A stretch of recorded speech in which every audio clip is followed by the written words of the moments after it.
Welcome to Sunday School, Psalm 68:11. The Lord gave the word, great was the company of those that published it.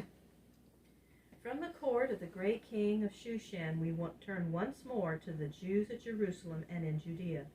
For a long time after the first company came to the land under Zerubbabel, very few Jews from other countries joined them. The Jews in Judea were poor and discouraged. Many of them had borrowed money which they could not pay and had been sold as slaves to richer Jews.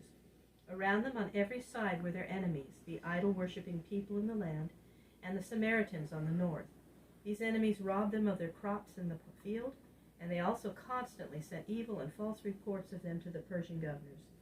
Many of the men of Israel had married women not of the Israelite race, and their children were growing up half heathen and half Jewish, unable to talk in the language of their fathers, and knowing nothing of the true God.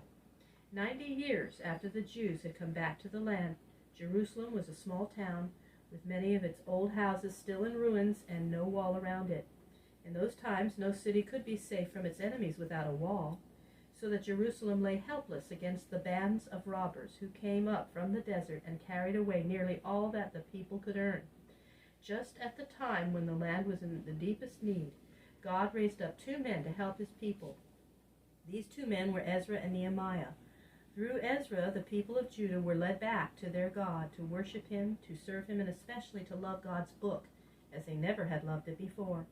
And about the same time, Nehemiah gave new hope and courage and strength to the people by helping them to build a wall around Jerusalem.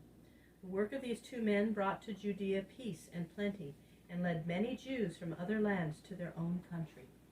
Ezra was a priest living in the city of Babylon, though he had sprung from the family of Aaron, the first priest. He was also a prophet through whom God spoke to his people. But above all, Ezra was a lover of God's book in a time when the book of the Lord was almost forgotten.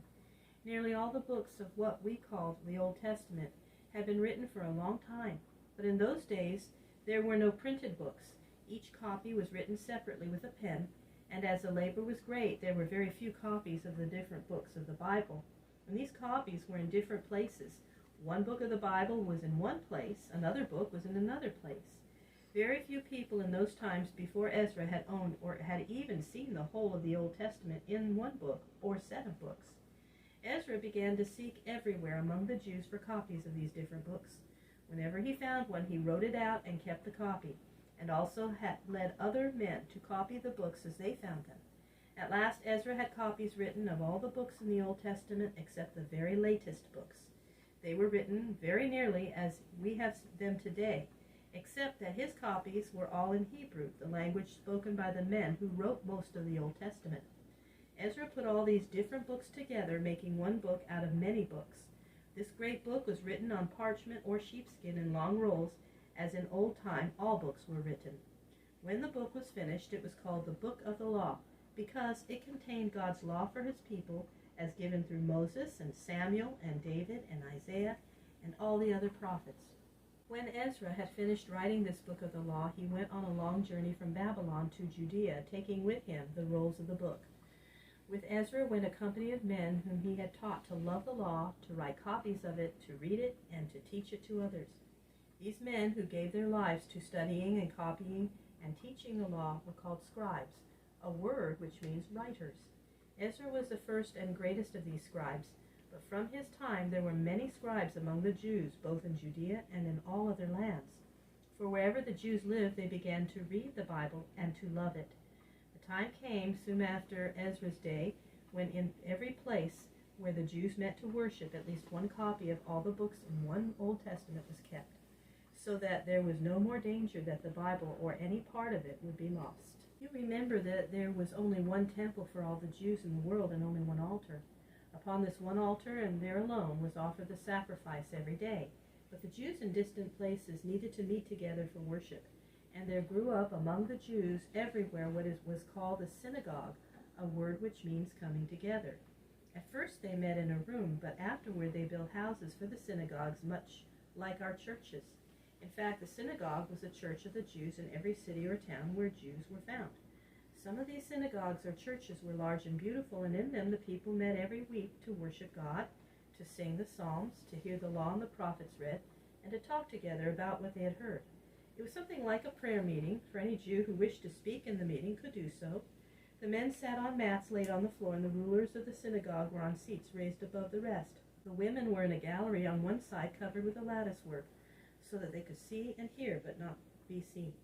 And on the end of the room nearest to Jerusalem there was a large box or chest called the Ark, within which they kept the copies of the books of the Old Testament.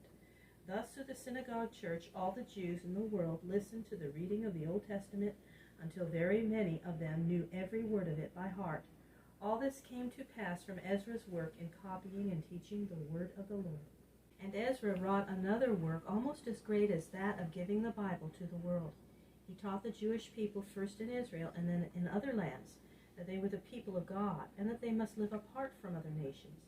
If they had gone on marrying women of other races who worshipped other gods, after a time there would have been no Jews and no worshippers of God.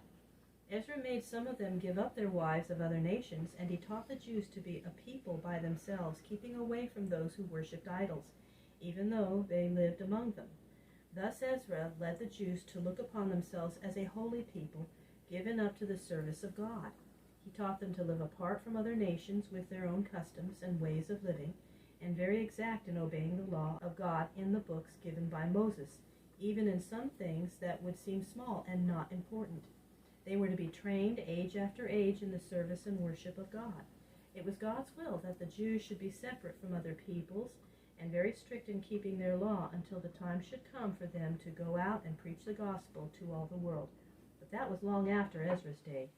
The Jews, even now in our own time, continue to keep many of the rules that were given to their fathers long ago by Ezra. So next to Moses, Ezra had greater power over the Jews than any other prophet or teacher.